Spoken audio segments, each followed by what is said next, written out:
أعوذ بالله من الشيطان الرجيم. بسم الله الرحمن الرحيم.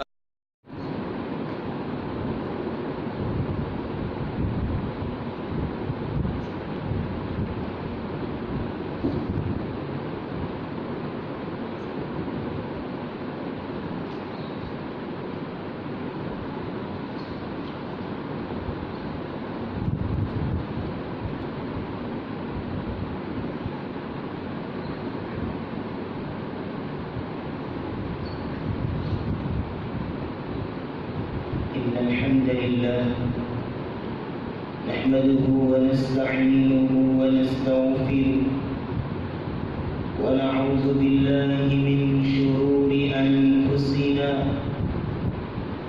ومن سيئات أعمالنا. من يهده الله فلا مضل له ومن يضلل فلا ونشهد أن لا إله إلا الله وحده لا شريك له ونشهد أن محمدا عبده ورسوله. اللهم صل على محمد وعلى آل محمد كما صليت على إبراهيم وعلى آل إبراهيم إنك حميد مجيد. اللهم بارك على محمد وعلى آل محمد كما باركت على إبراهيم وعلى آل إبراهيم إنك حميد مجيد. يا أيها الذين آمنوا اتقوا الله حق تقاته ولا تموتن إلا وأنتم مسلمون. يا أيها الناس اتقوا ربكم الذي خلقكم من نفس واحدة وخلق منها زوجها وبث منهما رجالا كثيرا ونساء واتقوا الله الذي تساءلون به والأرحام إن الله كان عليكم رقيبا. يا أيها الذين آمنوا اتقوا الله وقولوا قولا سديدا يصلح لكم أعمالكم ويغفر لكم ذنوبكم ومن يطع الله ورسوله فقد فاز فوزا عظيما. أما بعد فإن خير الحديث كتاب الله وخير الهدي هدي محمد صلى الله عليه وسلم وشر الأمور محدثاتها وكل محدثة بدعة وكل بدعة ضلالة وكل ضلالة في النار. سامعین مکرم، حاضرین مجلس،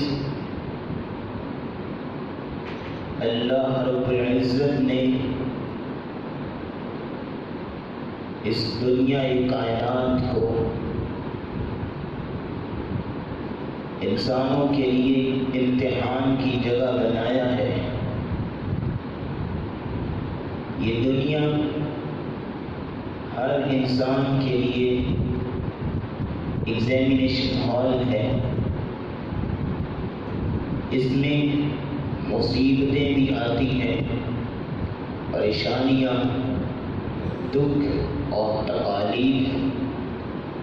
انسان کو ان چیزوں سے سامنا کرنا پڑتا ہے کیونکہ اس کائنات کو بنانے والے نے کائنات کو بنانے کا مقصد بیان کیا اور فرمایا الذی خلق الموت والحیات لیبلوکم أيكم أحسن عملا زندگی اور موت کی تخلیق کا مقصد صرف ایک ہے، آزمائش۔ تمہارا امتحان لیا جائے کہ تم اس امتحان میں کتنے مارکس اور کتنے نمبر حاصل کرتے ہو۔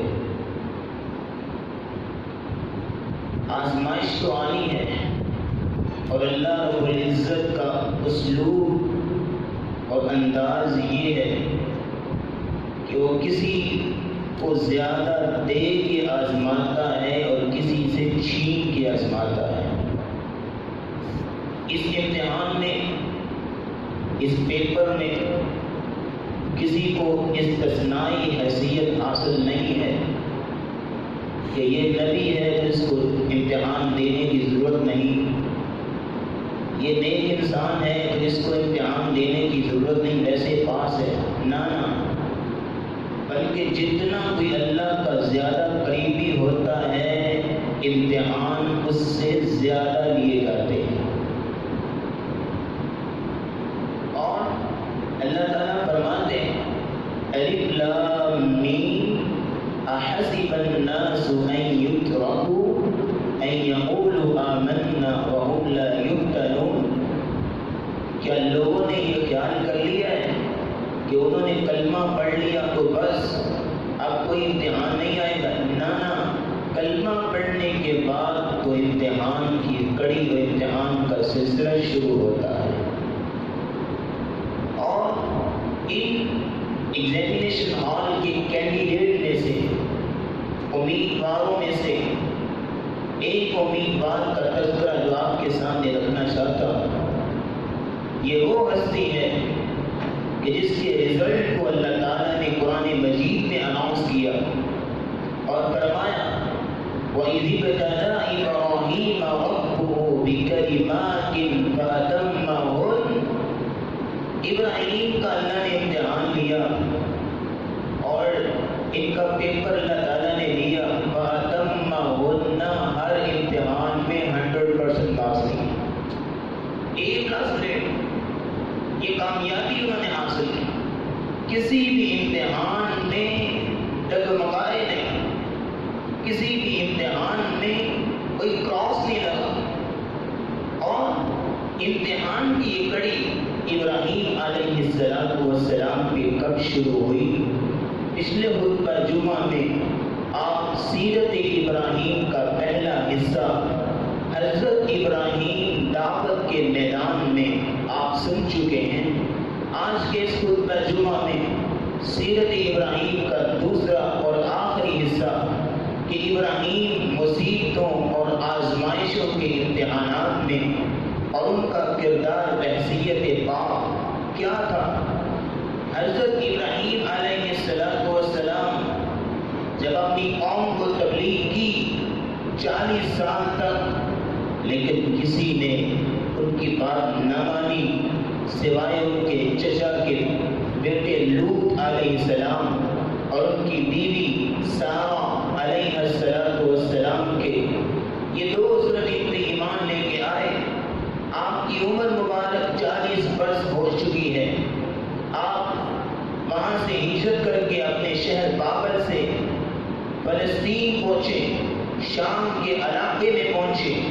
وقال انی مہاجر الی ربی، میں اپنے رب کی طرف ہجرت کرتا ہوں۔ فلسطین کی جانب انہوں نے ہجرت کی اور شام کے علاقے میں رہنا شروع کیا، اور تقریباً 25 سال وہاں ٹھہرے، اور ذریعہ معاش انہوں نے بھیڑ بکریاں بنایا، بھیڑ بکریاں چلایا کرتے تھے۔ 65 سال کی جب عمر مبارک ہوئی تو آپ وہاں سے مصر روانہ ہوئے۔ مصر میں ایک حادثہ پیش آیا ظالم بادشاہ کی وجہ سے، اور اس نے حضرت سارہ علیہ السلام کو اپنی بیٹی ہاجرہ علیہ السلام تحفے میں دی اور نوکرانی بنا کے بھیجا کہ آپ کی خدمت کرے گی۔ اس حادثے کے بعد آپ دوبارہ پھر فلسطین آئے اور وہاں رہنا شروع کر دیا۔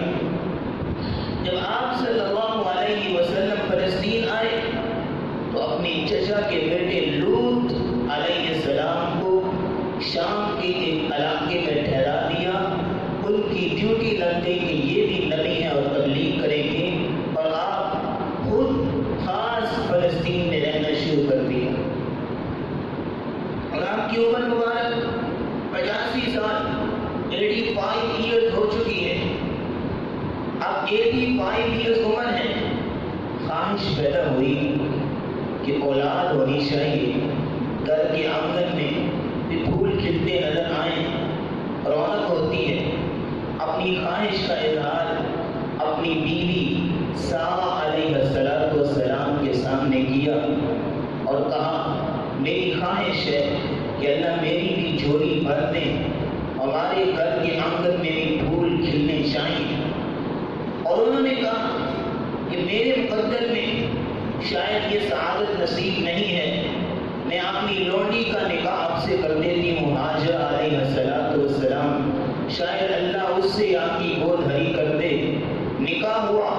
اللہ تعالیٰ نے اور اللہ تعالیٰ سے دعا کی، رب هب لي من الصالحين فبشرناه بغلام حليم. اور اللہ تعالیٰ نے 85 سے 86 سال کی عمر میں اللہ تعالیٰ نے گود بھری کی اور بیٹا دیا اسماعیل علیہ السلام. اللہ رب العزت نے آپ کی یہ 86 سال کے بعد اللہ رب العزت نے آپ کی دعا قبول کی اور آپ کو اولاد نرینہ اور صالح اولاد سے آپ کو نوازا. لیکن جو ہی اولاد ہوئی تو آگے امتحان کا سلسلہ شروع ہوا. امتحان کی کڑی شروع ہوئی. بچہ ابھی چند دنوں کا ہے، معصوم بچہ چند مہینوں کا ہے. حکم ہوا کہ اس بچے نے آنے والی نسل کی بنیاد رکھنی ہے، لوگوں کے لیے ایک وہاں پہ نیٹ ورک تیار کرنا ہے. اس بچے کو اب فلسطین میں رہنے کی ضرورت نہیں ہے. اس بچے کو اور اس کی ماں ہاجرہ جو کہ پہلے شہزادی تھی، مصر کے بادشاہ کی بیٹی تھی اور 22 سے 25 سال جس کی عمر ہے. کیا عمر ہوتی ہے خاتون کی، ایک عورت کی 22 سے 25 سال، کیا تجربہ ہوتا ہے اس کا، یہ کسی سے لکی چھپی بات نہیں ہے. حکم ہوا اپنے بیٹے کو اور اپنی بیوی ہاجرہ علیہ السلام کو لے کے مکہ روانہ ہو جائیں. ارض حجاز میں ارض حرم کی طرف چلیے. کہ اپنی بیوی کو ساتھ لیا، بچہ ساتھ ہے، جبریل قائدر رہنمائی کرنے والے ساتھ ہیں. چل پڑے. جب وہاں پہنچے کہ جہاں آج حاجی حج کرتے، صفا مروہ، وہاں پہنچے جہاں پہ لوگ آج زمزم پیتے ہیں، وہاں پہنچے جہاں پہ لوگ آج قربانیاں کرتے ہیں، وہاں پہنچے جہاں پہ لوگ آج شیاطین کو کیکریاں مارتے ہیں، عازمین حج ہاتھ اٹھا اٹھا کے دعائیں کرتے ہیں. وہاں پہنچے تو حکم ہوا ان کو یہیں چھوڑ کے واپس چل دیجیے، بولنا کچھ نہیں. کہاں یہاں ٹھہرو. ایک وسیلہ سا درخت تھا، اس کی چھاؤں میں بٹھا دیا.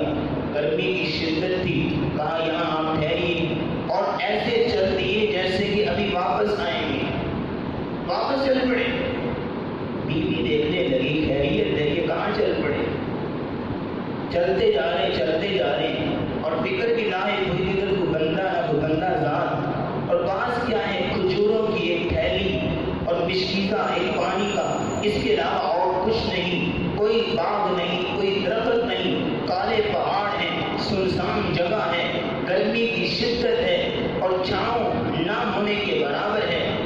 اور دیکھنے لگی یہ کہاں چل پڑے. اپنا بچہ گود میں ہے اور دوڑی اور پیچھے سے جا کے پکڑا.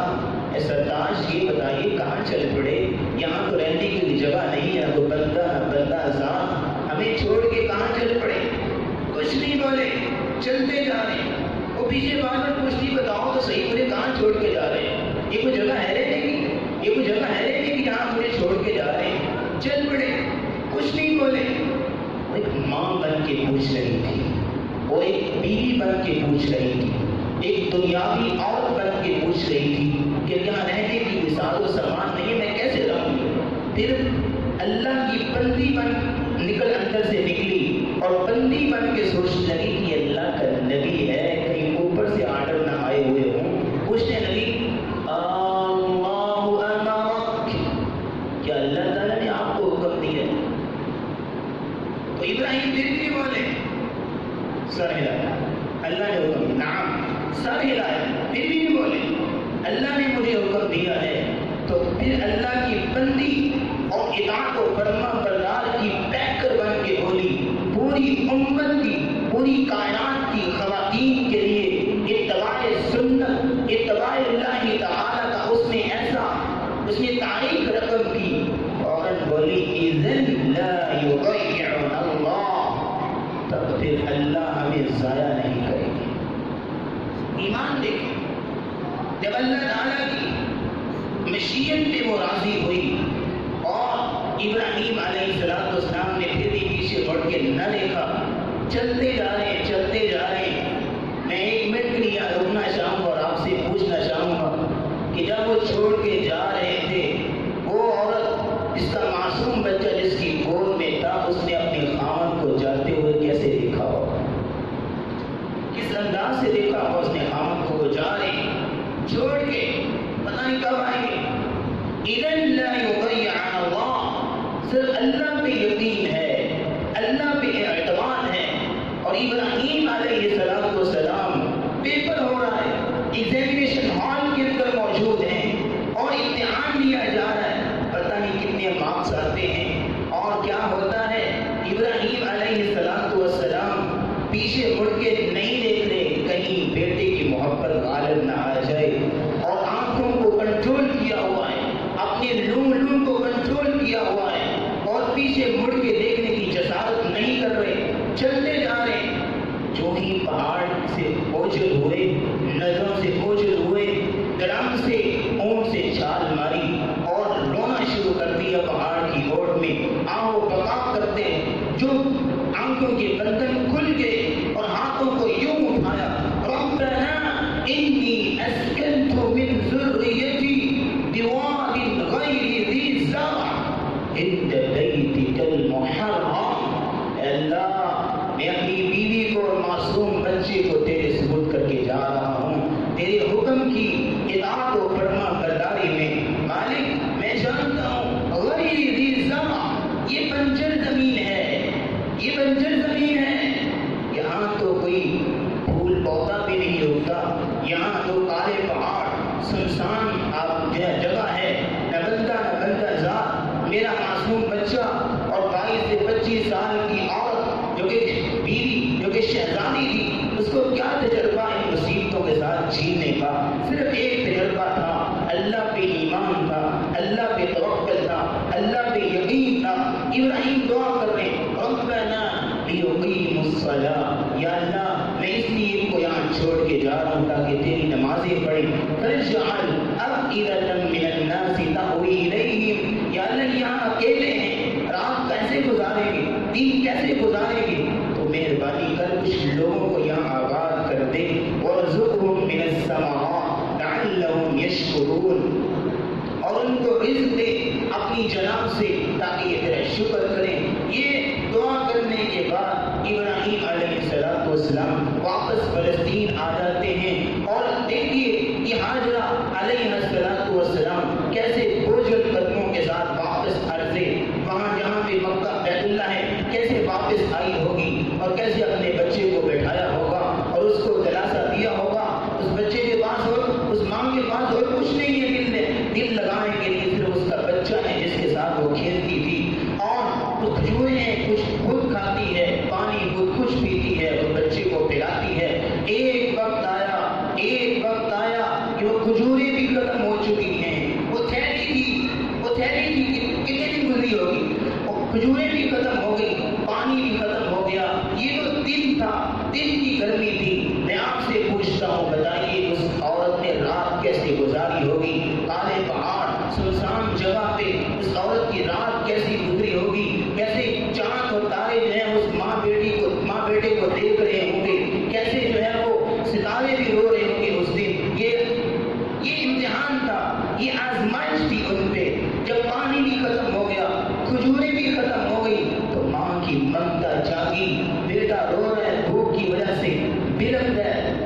وجہ سے تو پتہ ہے کہ یہاں کوئی بندہ نہ بندہ ساتھ ہے، لیکن پھر بھی دل کو تسلی دینے کے لیے کبھی صفا کی جانب بڑھتی ہیں، دوڑ لگاتی ہیں۔ ماں کی ممتا جب جاگے تو اس وقت کون پوچھے کہ کیا حالات ہیں، کیا اسباب ہیں۔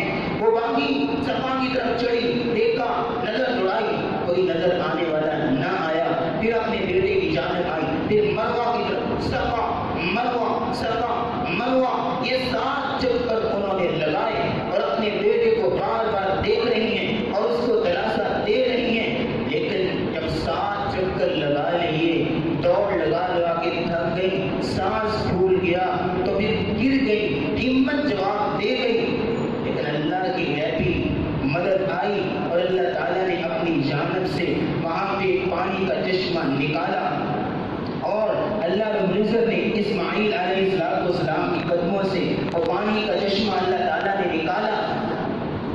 تو پھر حاجرہ علیہ السلام نے امید کی کرن ملی تو باز آئی اور اسے روکنا شروع کیا اور کہنے لگی زمزم، عبرانی زبان میں زمزم کا مطلب ہوتا ہے رک جا۔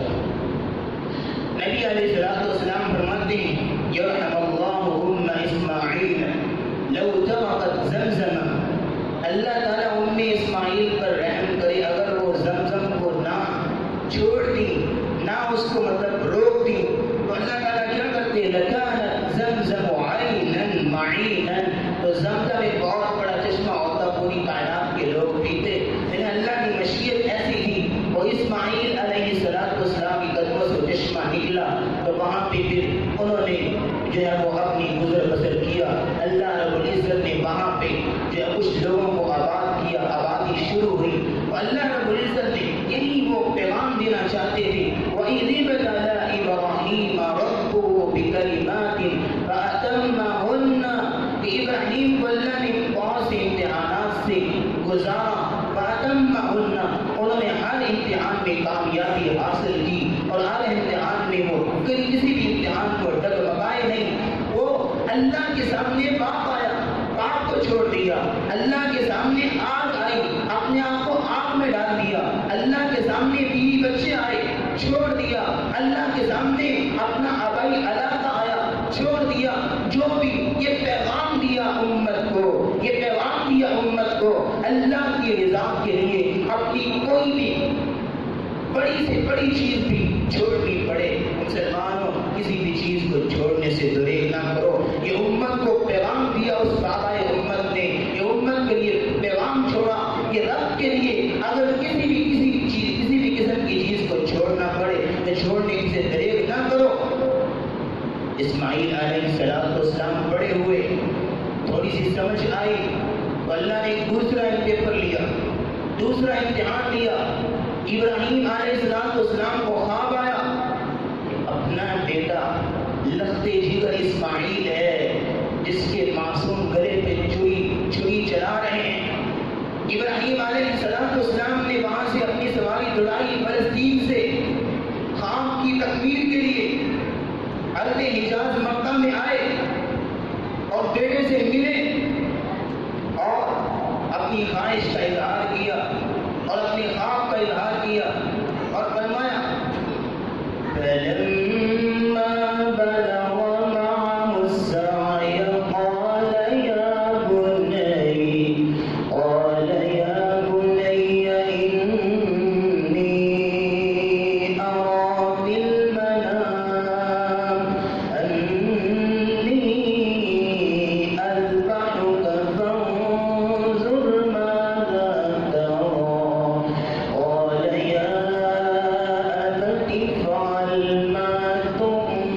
سے شاید یہی حکم ہے، میں اس خواب کو عملی جامہ پہنانا چاہتا ہوں۔ تو بیٹے نے یہ بھی کہا جیسے آج کل کے بیٹے کرتے، ابا بینوں کی بات بھائی تیرا خواب تو کیا، جیسے آج کے بدتمیز اولاد کہتی ہے اس کو ادب ہی نہیں اپنے والد سے بات کرنے کا۔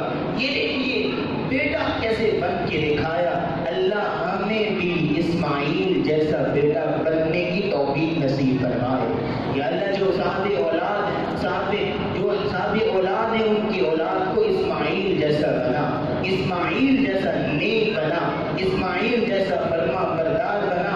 اور کہنے لگے یا ابتی فعل، یا ابتی، سمپل ورڈ یہ بھی کہہ سکتے تھے یا ابی، عربی میں کہتے ہیں میرے ابا جان، سمپل ورڈ، لیکن کیا لفظ لے کے آئے یا ابتی، اے میرے پیارے ابا جان، مائی ڈیئر فادر، میرے پیارے ابا جان، یا ابتی افعل ما تؤمر ستجدنی انشاءاللہ من الصابرین۔ آپ کو جو حکم ہوا ہے کر گزریے، انشاءاللہ میں صبر کرنے والوں میں سے ہوں گا۔ اور بیٹے تجھے سمجھ ہے میں کیا بات کر رہا ہوں، تجھے ذبح کرنے کی بات کر رہا ہوں اللہ کی راہ میں۔ بیٹے نے سر تسلیم خم کیا اور جو ہے وہ اپنی گردن جھکا دی اور فرمایا میں حاضر ہوں اللہ کے حکم کی تعمیل کے لیے، چھری چلانے کے لیے۔ یا ابت افعل ما تؤمر ستجدنی انشاءاللہ من الصابرین۔ اپنے بیٹے کو لے گئے ہزار بیابان کے اندر، چھری ہاتھ کے اندر ہے، شیطان آیا اور اس نے بڑا جو ہے وہ پھسلانے کی بدلانے کی کوشش کی، لیکن ابراہیم علیہ السلام نے اس کو کنکریاں ماری، جو آج بھی سنت اللہ تعالیٰ نے زندہ کی ہے۔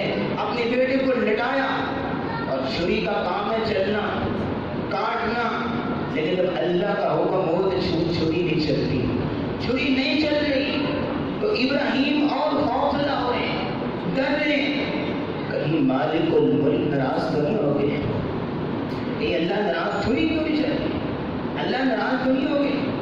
52 سال کا بابا جسے ایک مرغی زبانی ہوتی ہے اپنا بیٹا ذبح کر رہا ہے، 52 سال کا بابا چھری چلا رہا ہے اپنے بیٹے کی معصوم گردن پہ، اور ذبح کرنے ایک بار چلائی، 2 بار چلائی، 3 بار چلائی، پھر اللہ تعالیٰ نے حکم، اللہ تعالیٰ کی طرف سے بھی آرڈر آگے وَنَادَيْنَاهُ أَن يَا إِبْرَاهِيمُ قَدْ صَدَّقْتَ الرُّؤْيَا إِنَّ كَذَلِكَ نَجْزِي الْمُحْسِنِينَ۔ واہ ابراہیم کیا کمال، A+ گریڈ مارکس لیے ہیں، تو نے تو خواب کو ہی سچائی کا رنگ دے دیا، اور صدقت الرؤیا، خواب کو ہی سچائی کا رنگ دے دیا، حکم تو بات کی بات ہے، اور صدقت الرؤیا۔ اور اللہ خود کہتے ہیں ان ھذا لہو البلاء المبین، یہ بہت بڑی آزمائش تھی اپنے اکلوتے بیٹے جو 92 سال کی عمر میں ایک بابے کا ایک واحد سہارا اور واحد اس کی بازو تھا اس کا بیٹا، اس کو ذبح کرنے چلے ہیں، بہت بڑی آزمائش تھی۔ جب اس آزمائش نے پورے اتر گئے تو اللہ تعالیٰ نے رزلٹ کیا دیا، اللہ تعالیٰ نے ایوارڈ کیا دیا، سلام علی ابراہیم، مالک الملک سلام کر رہے ہیں، ابراہیم تیری عظمت کو سلام، سلام ابراہیم تیری عظمت کو سلام۔ کیسا کتنا پیارا کینڈیڈیٹ ہے، کتنا پیارا امیدوار ہے، اس سے ایگزامینیشن ہال میں ایک سے بڑھ کے ایک پیپر لیے گئے اور A+ گریڈ حاصل کیا جس نے، اور پھر قیامت تک آنے والے لوگوں کے لیے اس کے کیریئر کو ایک مثال بنا کے پیش کیا گیا، اس کی سنتوں کو زندہ کیا گیا۔ آج تم بیت اللہ کا طواف کرتے ہو تو کس کی سنت ہے؟ ابراہیم کی۔ مقام ابراہیم پہ نماز پڑھتے ہو کس کا قدم ہے؟ آج تم زمزم پیتے ہو تو کس نے سب سے پہلے پیا تھا؟ آج تم شیاطین کو کنکریاں مارتے ہو تو سب سے پہلے کنکریاں کس نے ماری؟ آج تم صفا مروہ کی دوڑتے ہو تو کون سی خاتون تھی جس نے خاتون اول تھی کہ جو صفا مروہ پہ چکر لگائے تھے ماں کی ممتا کو اٹھائے ہوئے؟ یہ اس ہستی کی سنتوں کو اللہ نے زندہ کیا ہے، یہ امتحان میں اس نے کامیابی حاصل کی اور اللہ رب العزت نے اس کو کامیابی نصیب کی، اور اللہ رب العزت کے ہر امتحان میں اس نے کامیابی حاصل کی۔ حضرت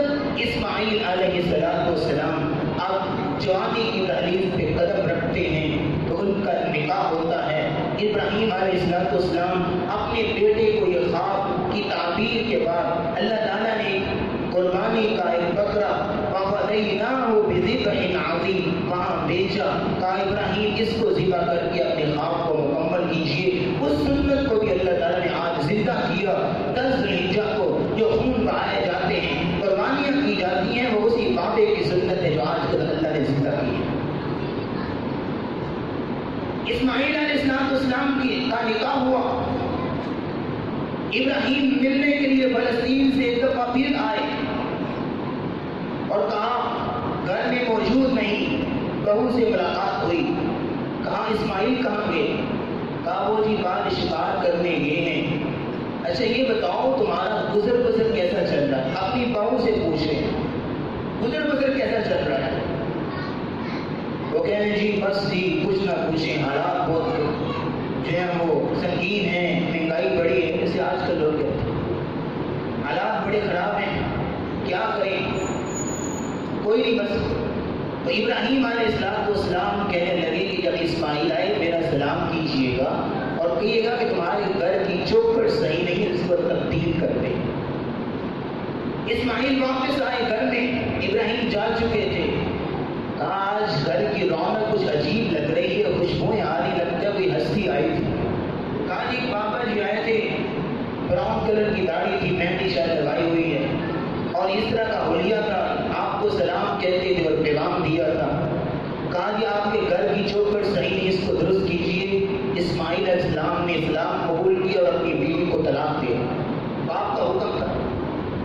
ایک اور نکاح کیا، ابراہیم ایک دفعہ پھر آئے، پھر بہو سے ملاقات ہوئی، دوسری بہو سے، اور اس سے پوچھا آپ کا گزر بسر کیسا ہے؟ اس نے کہا جی اللہ کا شکر ہے، اللہ مالک الملک۔ اس نے خوشحالی کا اظہار کیا، اللہ کا شکر ادا کیا، اس نے کہا یہ ٹھیک ہے، اور کہا اسماعیل جب آئے تو ان کو میرا سلام کیجیے اور کہیے گا کہ آپ تمہارے گھر کی چوکھٹ بڑی درست ہے، اس پہ آنچ نہ آنے دینا۔ تو اسماعیل واپس آئے اور کہا جی آج لگتا ہے پھر کوئی ہستی آئی تھی، کہا فلاں بابا جی آئے تھے، آپ کو سلام کہتے تھے اور آپ کو یہ پیغام دیتے تھے کہ تمہارے گھر کی چوکھٹ بڑی اچھی ہے، اس کو آنچ نہ آنے دینا اس پہ۔ کہا جی وہ میرے ابا جان تھے، مجھے انہوں نے سلام کہا ہے اور تمہارے ساتھ حسن سلوک کا انہوں نے مجھے پیغام دیا۔ آخری مرتبہ ابراہیم علیہ السلام جب مکہ میں آئے فلسطین سے تو اللہ کا پیغام لے کے آئے، وَإِذْ بَوَّأْنَا لِإِبْرَاهِيمَ مَكَانَ الْبَيْتِ أَلَّا تُشْرِكْ بِي شَيْئًا وَطَهِّرْ بَيْتِيَ لِلطَّائِفِينَ وَالْقَائِمِينَ وَالرُّكَّعِ السُّجُودِ۔ حکم ہوا کہ اس مکہ میں اب بہت سی آبادی آ چکی تھی، لوگ آ چکے تھے، یہاں اللہ کا گھر بنایا جائے جہاں پہ لوگ حج کریں گے، عمرہ کریں گے، رونقیں لگیں گی، وہاں پہ اللہ کا گھر بنایا جائے۔ اور انجینئر کون ہے، آرکیٹیکٹ کون ہے؟ جبریل۔ مشورہ دے رہے جی یہاں ایسے آپ نے کھینچنیاں لگی، یہاں ایسے کھینچنی ہے، اللہ کا حکم ایسے بنانی ہے۔ اور مستری کون ہے؟ ابراہیم۔ مزدور کون ہے ایز اے لیبر؟ اسماعیل علیہ السلام۔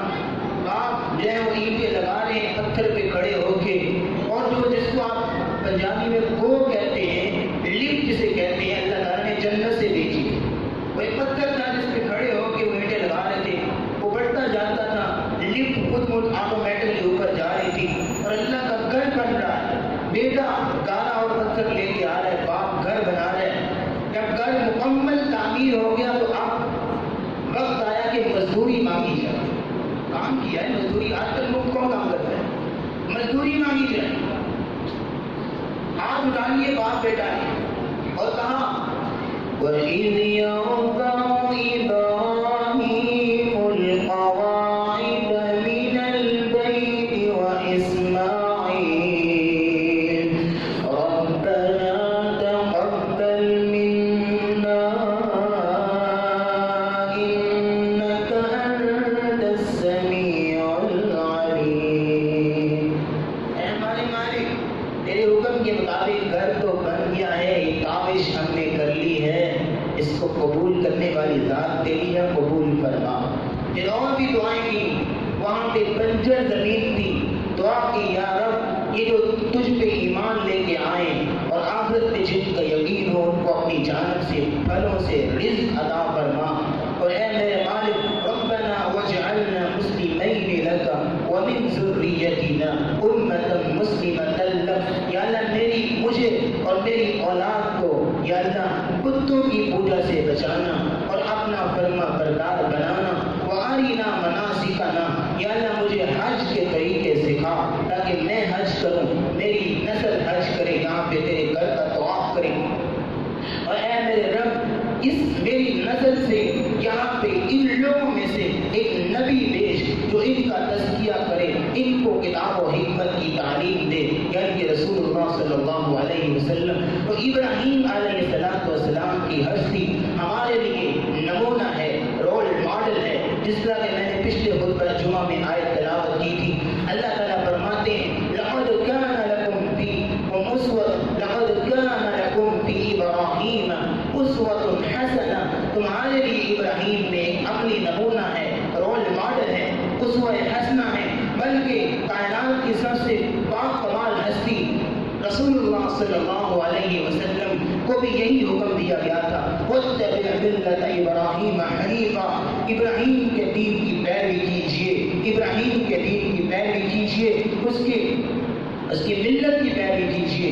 تو یہ ایک ستارہ اللہ رب العزت کی نبوت کا، رسالت کا، جو اللہ رب العزت نے دنیا میں طلوع کیا، جو توحید کا بادشاہ تھا، جو توحید کا بادشاہ اور اللہ کے امتحانات میں کامیابی حاصل کرنے والا، فرسٹ پوزیشن حاصل کرنے والا یہ ستارہ 175 برس کی عمر میں فلسطین کے ایک شہر کنعان میں فوت ہوا اور وہیں پہ دفن ہوا۔ یہ ایک ستارہ اللہ رب العزت نے طلوع کیا تھا جو ہمارے لیے عملی نمونہ ہے، اور کس طرح انہوں نے امتحانات میں کامیابی حاصل کی، کسی بھی امتحان میں اللہ تعالیٰ سے گلہ شکوہ نہیں کیا، کسی بھی امتحان میں اللہ تعالیٰ سے کسی بھی قسم کا گلہ شکوہ نہیں کیا، بلکہ گردن جھکائی، اللہ کا حکم ہے تو میں حاضر ہوں۔ وآخر دعوانا ان الحمد للہ رب العالمین۔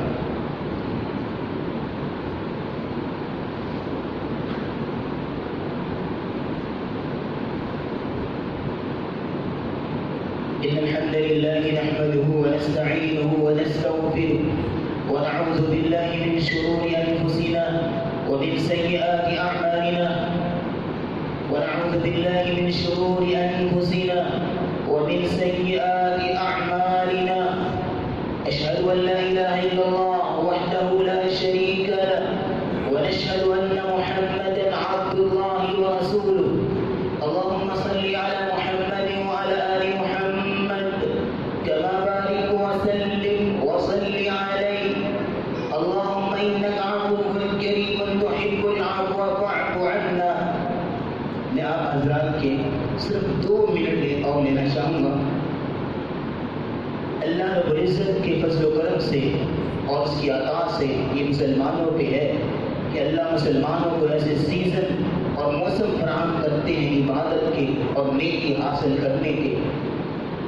وہ یہ ہے ذوالحجہ کے پہلے 10 دن، پہلے 9 دن، یہ اتنی فضیلت والے عمل ہیں۔ رسول اللہ صلی اللہ علیہ وسلم نے فرمایا من عمل فی ایام افضل منها فی هذه، کوئی بھی عمل اگر انسان ان دنوں میں کرتا ہے اس کی فضیلت عام دنوں سے، دوسرے پورے سال میں اگر کوئی انسان عمل کرے اس کی شاید اتنی فضیلت نہ ہو جتنی ان 9 دنوں میں کیے ہوئے عمل کی فضیلت ہے۔ امام ابن تیمیہ رحمۃ اللہ علیہ سے کسی نے پوچھا کہ رمضان کی بھی بڑی فضیلت بتائی جاتی ہے آخری 10 دنوں کی، کیا آخری جو اس کے 10 دن ہیں وہ زیادہ فضیلت والے ہیں یا اس کے 10 دن فضیلت والے ہیں؟ تو انہوں نے فرمایا تھا اگر راتوں کا حساب لگایا جائے تو راتوں کے حساب سے رمضان کی آخری 10 راتیں افضل ہیں، اگر دنوں کا حساب لگایا جائے تو ذوالحجہ کے پہلے 10 دن افضل ہیں۔ تو یہ بہت بڑی فضیلت والے دن ہیں، ان کو ضائع نہیں کرنا چاہیے۔ 3 سے 4 کام آپ کی خدمت میں پیش کروں گا جو انتہائی ضروری ہیں۔ آپ انشاءاللہ آج شاید ممکن ہے کہ چاند نظر آ جائے، سعودی عرب میں تو کل چاند نظر آ چکا ہے، آج جو کہ 29 ذوالقعدہ ہے، آج کی بہت زیادہ امکانات ہے کہ چاند نظر آ جائے۔ سب سے پہلا کام جو آپ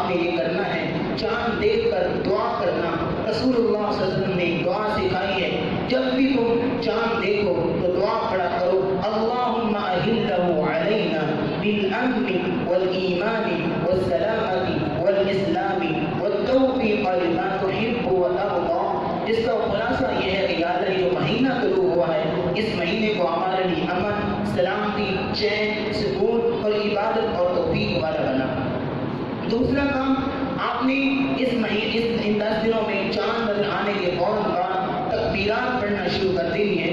رسول اللہ صلی اللہ علیہ وسلم نے فرمایا فَأَكْثِرُوا فِيهِنَّ مِنَ التَّهْلِيلِ وَالتَّحْمِيدِ وَالتَّكْبِيرِ، کہ اس میں کثرت کے ساتھ اللہ اکبر، الحمدللہ، لا الہ الا اللہ جیسے کثرت کے ساتھ یہ اذکار کرنے ہیں۔ تیسرا کام جو ذہن نشین رکھنا چاہیے، رسول اللہ صلی اللہ علیہ وسلم نے فرمایا مَن رَأَىٰ هِلَالَ ذِي الْحِجَّةِ، جو آدمی ذو الحجہ کا چاند دیکھ لے، وَأَرَادَ أَن يُضَحِّيَ، اور اس کا ارادہ ہو کہ وہ قربانی کرے گا یا اس کی طرف سے قربانی کی جائے گی، فَلَا يَأْخُذَنَّ مِن شِعَارِهِ وَلَا مِنْ أَظْفَارِهِ، اپنے پورے جسم میں سے کسی بھی حصے میں سے ایک بال بھی نہ نوچے، نہ ناخن کاٹے۔ تو یہ حکم اس آدمی کے لیے ہے جو قربانی کرنا چاہتا ہے۔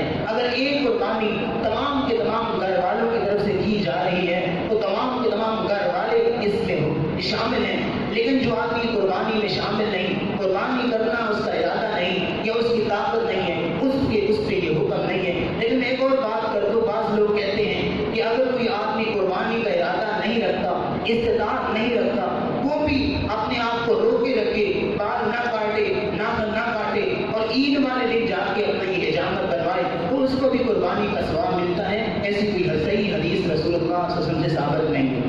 اگلا کام رسول اللہ صلی اللہ علیہ وسلم نے فرمایا کان رسول اللہ صلی اللہ علیہ وسلم یصوم 9 ذی الحجہ، اگر کسی کے پاس طاقت ہے تو نبی علیہ السلام ذی الحجہ کے پہلے 9 دن مسلسل روزے رکھتے تھے، پہلے 9 دن آپ روزوں میں گزارتے تھے، یہ آپ کی سنت مبارک تھی۔ اگر کسی کو استطاعت ہو ایسا کرے تو سنت کی زندہ کرنا ایک بہت بڑا عمل ہے۔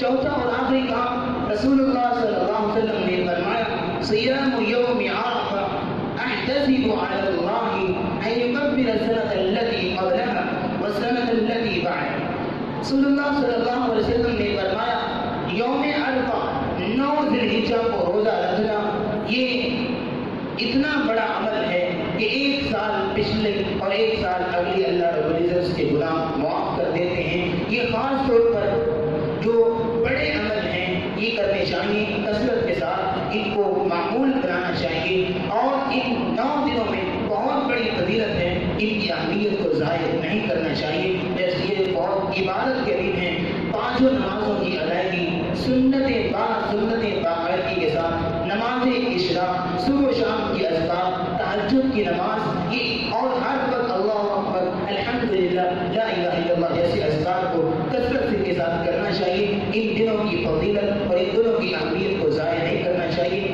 اللہ ہمیں ان دنوں سے تمام حق کو فائدہ اٹھانے کی توفیق نصیب فرمائے۔ وآخر دعوانا الحمدللہ رب العالمین۔ اگلے خطبہ جمعہ میں ہم قربانی کے مسائل، فضائل اور اہمیت کو بیان کریں گے۔ سبحان ربک رب العزت